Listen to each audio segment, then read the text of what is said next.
আসসালামু আলাইকুম সবাইকে, রমজানুল মুবারক। কেমন আছেন সবাই? আশা করি আল্লাহর রহমতে সবাই অনেক ভালো আছেন। আলহামদুলিল্লাহ, আমরাও ভালো আছি। আমার পরিবারের নতুন আরেকটি ব্লগে সবাইকে স্বাগতম। আজকে হচ্ছে ২৬ রমজান আর লাইলাতুল কদরের রাত। তো গতকালকে তো ২৫ রমজান ছিল, আর দেখতেই পেয়েছেন আমার ব্লগে শেয়ার করেছি যে ইফতারে দাওয়াত খাইয়েছিলাম। তো অনেক রান্না বাড়া হয়েছে। আজকে সারাদিন তেমন কোনো রান্না করিনি, শুধুমাত্র ক্লিন আপের কাজগুলো শেষ করে নিয়েছি। আর এখন হচ্ছে মাগরিবের পরে, মানে ইফতারের পরে আর কি, ওরা বাবা ছেলে চলে গিয়েছেন নামাজে, আর আমরা মা মেয়েরা মিলে একটু নামাজের জায়গাটা ক্লিন আপ করে নিল। আর হচ্ছে এখানে শাহরির জন্য একটু রান্না করে নিচ্ছি। তো আজকে আমি সালমান ফিশ রান্না করব। ব্লগের শুরুতে দেখেছেন মাছটাকে ক্লিন আপ করে তারপর লেবু আর হচ্ছে লবণ দিয়ে মানে ধুয়ে নিয়েছি আর কি, যাতে করে কোনো স্মেল না থাকে। তো সালমান ফিশ তো আমেরিকানদের খুবই পছন্দের একটা মাছ, আর আমার ছেলেরও অনেক পছন্দের, আমারও ভালো লাগে খেতে এভাবে ভুনা করে। তো আজকে রান্নাটা করে নিচ্ছি আর কি। তো দেখতেই পেয়েছেন মাছটাকে ক্লিন করে তারপর একটু হালকা হলুদ আর লবণ দিয়ে ভাজি করে নিয়েছি। তারপর ভাজিটা কিন্তু একটু টানিয়ে করেছি, না হলে কিন্তু মাছটা ভেঙে যাবে, একদম নরম মাছ। তারপর পেঁয়াজ, রসুন, তারপর ধনিয়ার গুঁড়ো, জিরার গুঁড়ো, মরিচ, হলুদ এগুলো অল্প পরিমাণে দিয়ে মাছটাকে খুব ভালো করে ভুনা করে নিয়েছি। আর ওই পাশে ডাল বসিয়েছি আর গরুর মাংস বসিয়েছি। তো আমার রান্না প্রায় শেষ। আর হচ্ছে ভাতটাও বসিয়ে দিয়েছি, আর এটাতে ধনিয়া পাতা কুচি দিয়ে নামিয়ে নেব। আর পুরনো তরকারি ছিল, এগুলো গরম করে নিয়েছি। এই যে গরুর মাংস, ওই পাশে হচ্ছে একটা ভাজি, তারপর হচ্ছে একটা শুটকি তরকারি, তারপর সালমন ফিশ, ডাল। এই তো আজকের রান্না, মানে সাহারি তো হয়ে যাবে। বাচ্চাদের জন্য হচ্ছে সালমন ফিশ আর হচ্ছে ডাল মাংস, আর আমরা একটু একটু ট্রাই করবো আর কি, ভাজি বা শুটকি। আর ভাতটাও হয়ে যাচ্ছে, ওই পাশে ক্লিন আপও শেষ। আর এখানে হচ্ছে ওদেরকে ঘুম পাড়ানোর চেষ্টা আর কি। ওরা তো ঘুমাবে না, রাত সজাগ থাকবে বলছিল আমাদের সাথে। তো এখানে একটু বাকুর জ্বালিয়ে নিচ্ছিলাম, এটার স্মেল আমার কাছে খুবই ভালো লাগে। তো এটাকে দিচ্ছিলাম, কিন্তু এটা মানে আগুন হচ্ছিল না, তো লাস্টে একদম মানে চুলাতে দিয়েই এটাকে জ্বালিয়ে নিয়েছি। তো চেরাকলটাকে মানে ড্রাই জায়গাতে রাখতে হয়, নাহলে কিন্তু মানে জ্বলতে চায় না। তো অনেক কষ্ট করে এটাকে জ্বালিয়ে নিলাম। আর এপাশে এখন আমি দিয়ে দিব স্মেলটা, একদম অল্প পরিমাণে দিব যাতে করে বেশি ধোয়া না হয় আর কি। তো এই তো আমাদের নামাজের জায়গা, আর এই যে যায় নামাজ, এখানে বিছিয়ে নামাজটা পড়বো। একদম সারা রাতের জন্য প্রিপারেশন নিচ্ছি আর কি। তো সাহারিতে বাচ্চাদেরকে ডাক দিলাম, আর আমার ছেলেকে আমি আজকে খাইয়ে দিচ্ছি।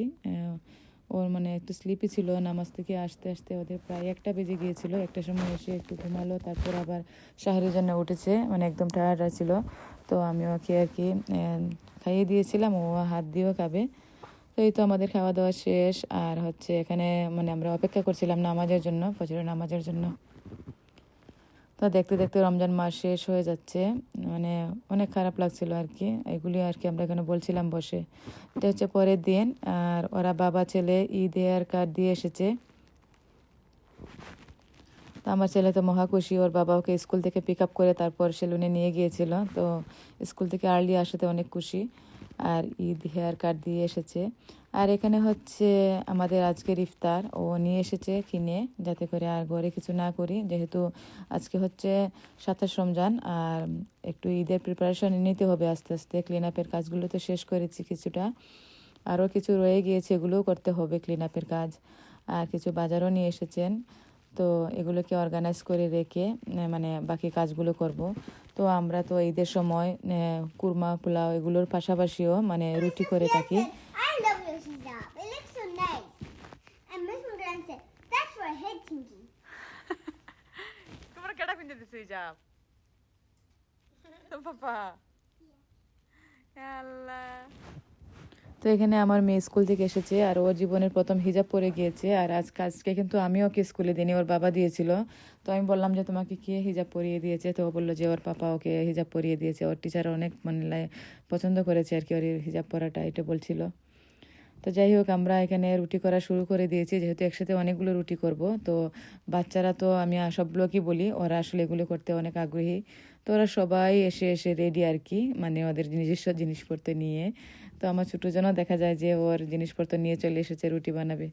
তো তো যাই হোক আমরা সবাই মিলে রুটি বানাচ্ছি, আর ওদের তো আল্লাহ দিলে মানে কি বলবো, একটু বানাবে আর একটু প্লে করবে, তারপর একটু ফাইট করবে, এগুলো আর কি। তারপরও ভালো লাগে আলহামদুলিল্লাহ, বাচ্চাদেরকে নিয়ে কাজগুলো করি। আমার খুব ইচ্ছা যাতে আমার বাচ্চারা আমাদের দেশের ঐতিহ্যটা বুঝতে পারে, যে ঈদের আগে আমরা কেমন ব্যস্ততায় দিন কাটাই। আমরা কিন্তু চাইলে ওদেরকে এমনিতে দিয়ে দিতে পারি, যে ওরা তো স্কুলে যায়, স্কুল থেকে আসে, তারপর হোমওয়ার্ক থাকে, এগুলি নিয়েই ব্যস্ত থাকতে পারে, আর আমরা আমাদের মতো করে কিন্তু ঈদ আয়োজনগুলো করতে পারি।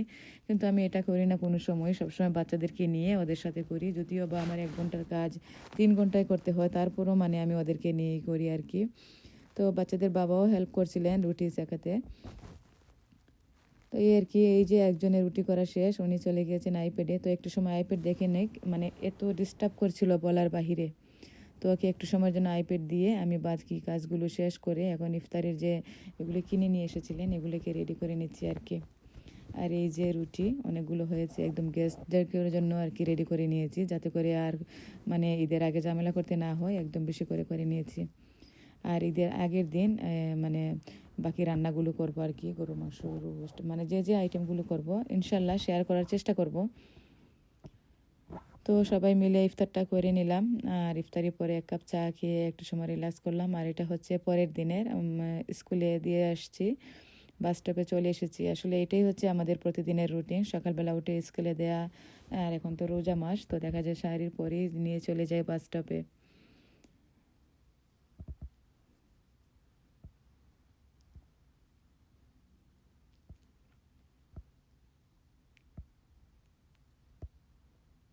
তো বাসায় এসে বাহিরটা একটু দেখছিলাম, মানে অনেক স্নো পড়েছে মোটামুটি। মার্চের লাস্টেও স্নো পড়ে, এটা তো একদম মানে কি বলবো, বলে বোঝানো যাবে না ঠান্ডার মানে তীব্রতা। এত ঠান্ডা।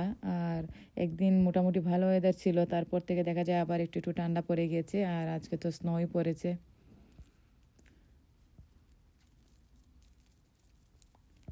আর এই যে আজকে ওকে স্কুলে দিইনি, এত ঠান্ডা ছিল, তো স্কুলে আর দিইনি, ওকে বাসায় রেখে দিয়েছি। কারণ হচ্ছে আপনারা তো জানেনই, ওকে একদম টিচারের কাছে নিয়ে দিয়ে আসতে হয় অনেক জায়গা হেঁটে, তো এই জন্যই আর কি ওকে আজকে স্কুলে দিইনি ঠান্ডার মধ্যে। আর ওদের সবাইকে নামিয়ে দিয়েছি। আর এই যে আমার মেয়ের কাণ্ড, ওর এখানে ওর চুলের ক্লিপ মানে লাগিয়ে রেখেছে আর কি। তো আজকে মানে ফ্রিজটাকে একটু ক্লিন করে নেব, সব কিছু মোটামুটি ক্লিন আছে, শুধু ফ্রিজটা ছিল, এটাকে ক্লিন না ঠিক অর্গানাইজ করব আর কি। আর এই হচ্ছে রুটিগুলো, এগুলোকে এভাবে রেপ করে রেখে দিব। আসলে ঈদের আগে মানে ক্লিন থাকলেও মনে হয় যে আর একটু অর্গানাইজ করে নেই, যেহেতু 1 মাস ধরে এভাবে ইউজ করছি, আর মানে এর ভিতরে কোনো অর্গানাইজ করা হয়নি, সব কিছু মনে হচ্ছিল যে ডিসঅর্গানাইজ হয়ে আছে। তো এটাকে একটু মানে নিজের মতো করে রেখে দেবো আর কি। আর আমার ফ্রিজটা কিন্তু তুলনামূলকভাবে ছোটো আমার কাছে। আমার যে আগের ফ্রিজটা ছিল এটাকে কিন্তু আমি খুবই মিস করি, এত বড় ছিল, মানে বাসা চেঞ্জ করার সাথে সাথে আমরা ফ্রিজটাকেও আর মানে চেঞ্জ করে ফেলেছি আর কি। এখানে জায়গা হয় না, এটা আরও বড় ছিল, তো এখানে জায়গা হয় না। তো এই গরম করার পর এই ফ্রিজটা এখানে ছিল, আর আমাদের ফ্রিজটা মানে ডোনেশন করে দিয়েছি। আর একটা নতুন ফ্রিজ কিনেছি গ্যারেজের জন্য। তো এই আর কি স্টোরি আরেকদিন বলবো, আমার অত শখের একটা ফ্রিজ আমি ডোনেশন করেছি।